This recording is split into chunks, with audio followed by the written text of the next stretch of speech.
इथे आपल्याला असं पाहायला मिळतं की मूळ नक्षत्राचं ही जी व्यक्ती आहे, आपण बऱ्याचदा ऐकतो की मूळ नक्षत्र म्हटल्यावरती थोडं टेन्शन असतं, थोडेसे त्रास देणारी मंडळीही असतात, असं आपल्याला पाहायला मिळतं.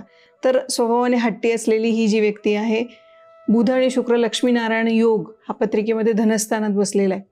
त्यामुळे स्वतःच्या बळावर, स्वतःच्या बुद्धीवरती यशस्वी होणारी पत्रिका आहे. आत्मविश्वास इतका ठासून भरलेला आहे की कालांतराने असं दिसेल की ही व्यक्ती 100-200 लोकांचं नेतृत्व करेल. मग राजकीय असेल किंवा सामाजिक असेल, तर त्या पातळ्यांवरती नावारूपाला येणारी ही व्यक्ती आपल्याला असलेली दिसते. आर्थिकदृष्ट्या पत्रिका चांगली आहे. काही 1-2 सूचना महत्त्वाच्या आहेत ज्या आपल्याला इथे बोलता येणार नाही, त्यामुळे जर शक्यतो स्वतः प्रत्यक्ष भेटता आलं तर तसा प्रयत्न करा. कारण यशही दिसतं आणि त्याच्याबरोबर येणारी काही अशा गोष्टीही दिसतात की ज्याच्यामुळे तुम्हाला थोडासा त्रास होऊ शकतो.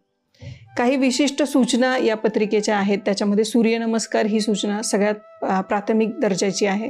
त्यामुळे सूर्यनमस्कार सुरू करा. शक्यतो किमान एकादशीचा एक तरी उपवास करा, तो आरोग्यासाठी चांगला राहील.